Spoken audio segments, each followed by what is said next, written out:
أعوذ بالله من الشيطان الرجيم. بسم الله الرحمن الرحيم. لا أقسم بيوم القيامة ولا أقسم بالنفس اللوامة. أيحسب الإنسان أن لن نجمع عظامه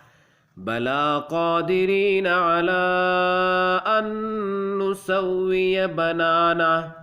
بل يريد الإنسان ليفجر أمامه يسأل أيان يوم القيامة فإذا برق البصر وخسف القمر وجمع الشمس والقمر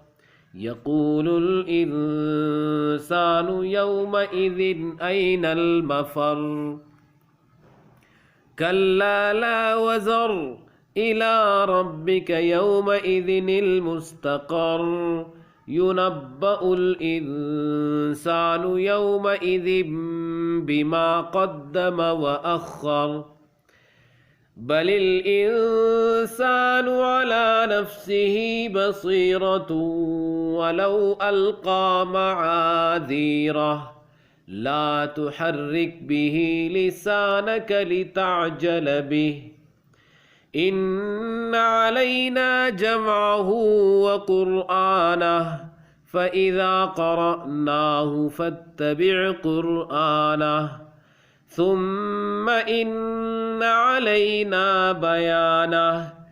كلا بل تحبون العاجلة وتذرون الآخرة وجوه يومئذ ناظرة إلى ربها ناظرة ووجوه يومئذ باسرة تظن أن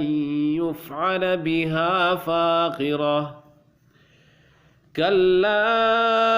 إذا بلغت التراقي وقيل من راق وظن أنه الفراق والتفت الساق بالساق إلى ربك يومئذ المساق فلا صدق ولا صلى ولكن كذب وتولى ثم ذهب إلى أهله يتمطى أولى لك فأولى ثم أولى لك فأولى أيحسب الإنسان أن يترك سدى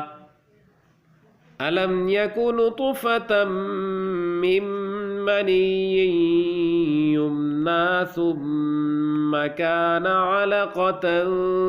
فخلق فسوى فجعل منه الزوجين الذكر والأنثى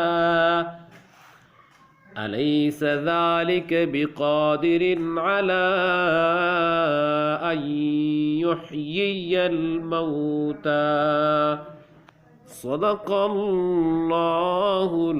العظيم.